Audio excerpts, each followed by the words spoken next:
हरिओम. मी doctor Kamlesh सिंह सूर्यवंशी, एक homeopathic doctor आहे. मालाड आणि लालबाग येथे प्रॅक्टिस करतो. साधारण 2000पासून मी बापूंकडे येतो. तर माझ्या बाबतीत एक अनुभव मी तुम्हाला तो विज्ञानाच्या पलीकडे आहे म्हणून तो सांगावासा वाटतो की साधारणतः ऑफिसमध्ये जर कोणी दांडी मारली तर त्या ऑफिस स्टाफला लगेच फोन जातो त्याच्या सहकाऱ्यांचा किंवा बॉसचा, किंवा अरे तू आज आला नाहीस, तुझी तब्येत वगैरे बरोबर नाही का. पण मग ठीक आहे बाबा, माझी तब्येत ठीक आहे, हे असं झाल्यावर मग दुसरं कारण विचारतो, बाबा तू का नाही आलास. पण डॉक्टरांच्या बाबतीत थोडंसं हा एक प्रश्न विचित्रच आहे. किंवा डॉक्टर थोडी दांडी मारली त्यांनी क्लिनिकला तर लगेच विचारपूस होते, किंवा डॉक्टर बाहेरगावी गेले असतील, किंवा काहीतरी आराम करायला गेले असतील, किंवा कॉन्फरन्सला गेले असतील. पण बरेचसे डॉक्टर मी आजारी आहे हे सांगायलाच धजावतात.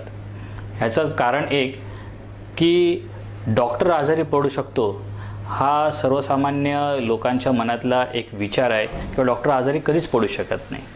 आणि सेकंड गोष्ट अशी की काही लोकांना असं वाटतं की बाबा डॉक्टर आणि आजारी, मग ते सांगताना डॉक्टर घाबरतात, किंवा मी असं सांगितलं आणि मग पुढचा काय बोलला तर.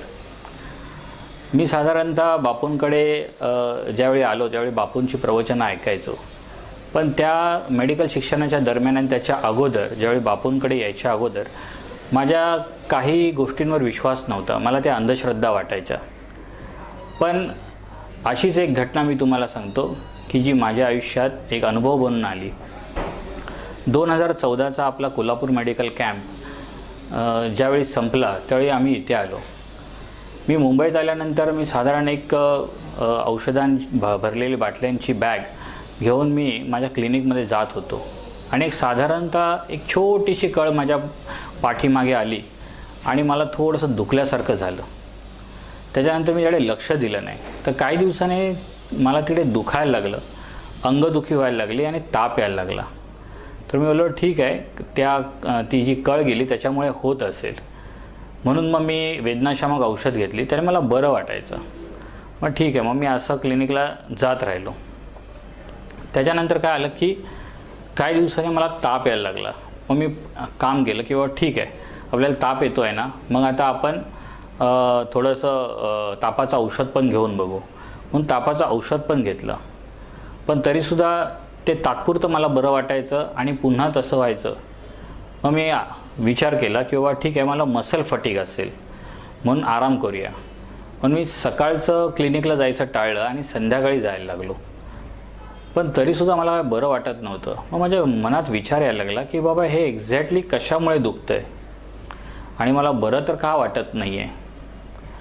मग तशा परिस्थितीत मग मी माझ्या एका सरांशी कॉन्टॅक्ट केला, माझ्या सिनियरशी, आणि त्यांनी मला काही औषधं सांगितली. त्यांनी खूप औषध ट्राय केले आणि एका औषधाने मला बरं वाटलं. आणि मला दुसऱ्या दिवशी लगेच नाशिकला निघायचं होतं, कारण की मला सप्तशृंगी आईच्या गडावर जायचं होतं दर्शनासाठी. मला बरं वाटायला लागलं म्हणून मी, माझी पत्नी आणि माझी मुलगी आम्ही तिघंजणं नाशिकला गेलो. प्रवास एकदम सुखरूप झाला. आम्ही आईच्या दर्शनासाठी गेलो. तेव्हा तिकडे गेल्यावर मला असं कळालं की बाबा वर जाता येणार नाही, कारण की वर दरड कोसळेल. म्हणून ते प्रिव्हेन्शन करण्यासाठी तिकडे जाळी बसवण्याचं काम चालू आहे, म्हणून आम्हाला पहिल्या पायरीचं दर्शन घेता येईल. माझी पत्नी थोडीशी मनात हिरमुसली. ती म्हणाली की माझंच काहीतरी प्रारब्ध किंवा मीच काहीतरी अशी वाईट आहे म्हणून मला वर जाता आलं नाही, दर्शन मिळालं नाही. तुम्ही बोला अगं तसं नाही आहे, जे काय होतं ते चांगल्यासाठी होतं, त्यामुळे तू काय काळजी करू नकोस. पण काय करणार, शेवटी मानवी मन. मग आम्ही दर्शन घेऊन निघालो आणि नाशिकला पोचलो, कारण की आम्हाला दुसऱ्या दिवशी एक लग्न अटेंड करायचं होतं. पण मला त्या दिवशी प्रचंड वेदना होत होत्या आणि ताप येत होता. मी कसाबसा ती रात्र काढली आणि दुसऱ्या दिवशी पण मी कंप्लीट झोपून होतो. दुसऱ्या दिवशी मग साखरपुडा होता, तो संध्याकाळी मी साखरपुडा कसाबसा अटेंड केला आणि नाशिकमध्येच एक माझा मित्र आहे जो मला सिनियर आहे, त्याच्या क्लिनिकमध्ये गेलो. त्याच्याशी कन्सल्ट केलं, त्याने माझी केस घेतली आणि एक औषध दिलं. तो बोला उद्या सकाळपासून बरा होशील तू. मी बोललो ठीक आहे म्हणून. पण दुसरा दिवस उजाडला तर मला अजिबात बरं वाटत नव्हतं. उलट अजूनच माझी तब्येत बिघडलेली. दुपारचं लग्न कसंबसं आम्ही ते अटेंड केलं आणि संध्याकाळी आम्ही ट्रेनमध्ये बसलो. ट्रेनमध्ये बसल्यावर मला जरा जास्तच त्रास व्हायला लागला. AC कंपार्टमेंट असूनसुद्धा मला त्याच्यामध्ये प्रचंड उष्णता जाणवत होती. मग पण काय करणार, माझ्याबरोबर माझी लहान मुलगी होती आणि मिसेस होती. ते घाबरू नये म्हणून त्यांना मी काहीच बोललो नाही. थोड्या वेळाने मी माझा चेहरा त्या ट्रेनमधल्या आरशामध्ये बघितला तर अक्षरशः प्रचंड लाल झालेला आणि डोळे एकदम लाल बुब्बुळं झालेली, चेहरा पूर्ण लाल पडलेला आणि अंगात ताप खूप होता. कसेबसे आम्ही मुंबईला पोचलो आणि ज्या दिवशी रात्री मी पोचलो त्या रात्रीपासून मला प्रचंड ताप यायला लागला. तो ताप साधारण 102 डिग्री सेल्सिअस असेल. तर मी बोललो 102 डिग्री फॅरनहाईट असेल. तर मी बोललो की बाबा आता काय माझं खरं नाही. मी माझ्या मिसेसला बोललो की आता काय माझं खरं नाही. तर तिला मी त्याच वेळी पुढे तुला काय करायचं जर मी गेल्यावर ह्याचे सगळे प्लॅन समजावून सांगितले. ते ऐकून ती थोडी शॉक झाली. ती बोलली असं काय बोलता, आपल्याबरोबर बापू आहेत ना, तुम्ही काही काळजी करू नका. दुसऱ्या दिवशी मी उठलो, सकाळी माझ्या सर्व टेस्ट केल्या. टेस्टमध्ये माझ्या पांढऱ्या पेशी कमी झालेल्या. म्हणून माझ्या ओळखीच्या एका स्पेशालिस्टनं मी दाखवलं. त्यांनी सांगितलं की डॉक्टर हे कधी व्हायरल आहे, तर तुम्ही एक काम करा, ह्या गोळ्या घ्या, आराम करा, पाणी भरपूर घ्या, तुम्हाला बरं वाटेल. मी बोललो ठीक आहे म्हणून. पण मला काही त्याने बरं वाटत नव्हतं. मग शेवटी माझ्या सरांना फोन केला.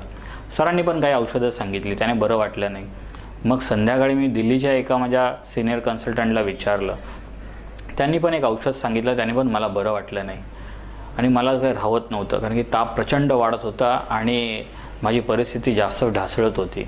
मग शेवटी काय विचार केला, मी बापूंशी संपर्क साधायचा प्रयत्न केला आणि पहिल्याच झटक्यात मला बापूंशी बोलता आलं.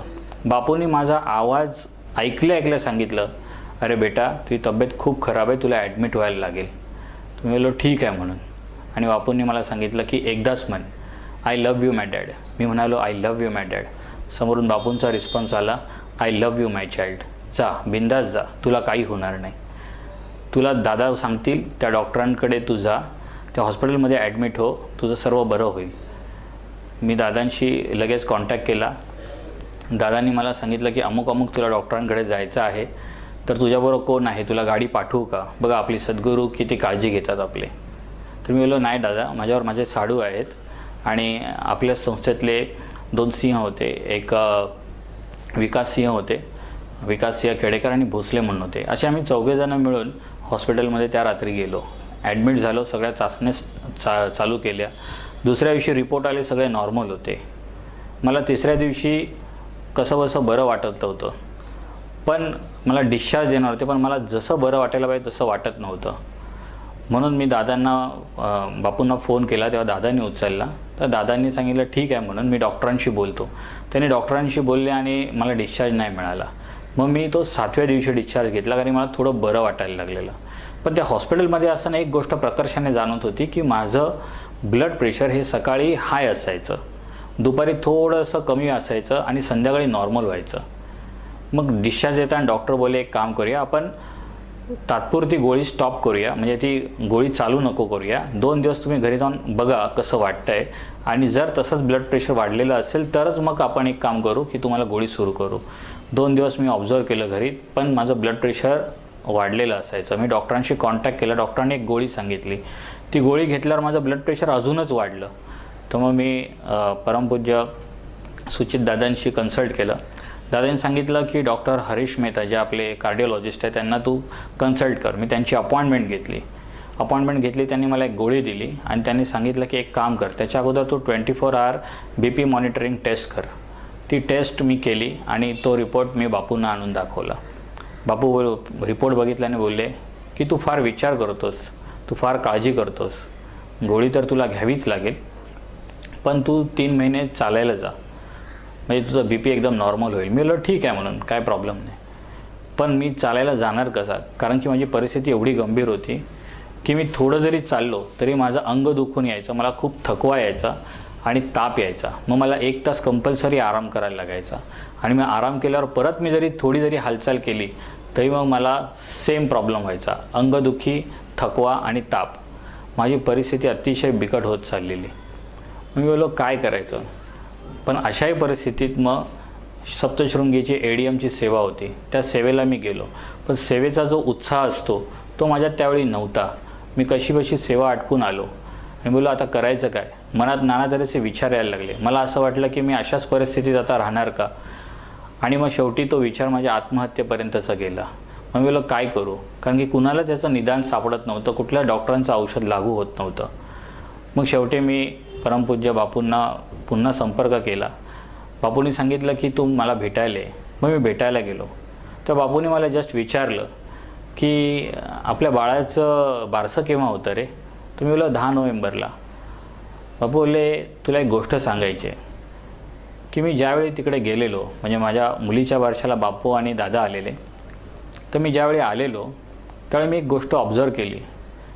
तू त्या दिवशी खूप छान दिसत होतास आणि 3-4 जणांच्या जे तुझे आप्त नातेवाईक आहेत त्यांच्याच नजरा मला थोड्या खटकल्या. आणि मग माझ्यामध्ये तो प्रॉब्लेम तुझ्यामध्ये असेल.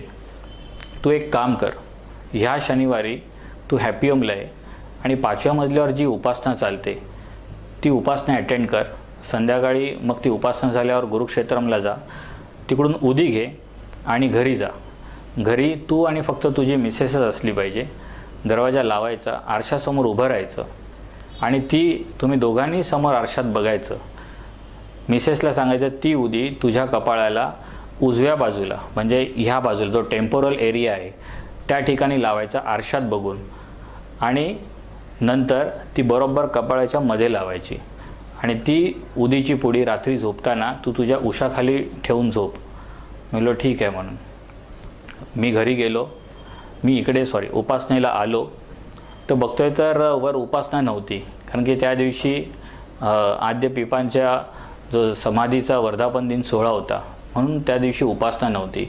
मी खाली गेलो तर दत्तयाग चालू होता. मी म्हणालो की आज हीच माझी उपासना म्हणून दत्तयाग अटेंड केला आणि संपल्यावर मग मी उदी घेतली आणि घरी गेलो आणि जसं बापूंनी सांगितलं तसं केलं.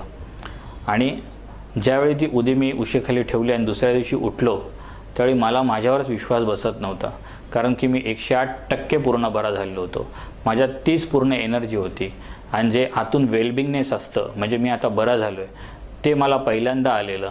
आणि त्या दिवसापासून माझ्यात जी एनर्जी आहे, म्हणजे त्या दिवसापासून मी तुम्हाला सांगू शकतो की मला जर आता कोणी सांगितलं की एका दमात तू गड चढ तर मी चढू शकत होतो.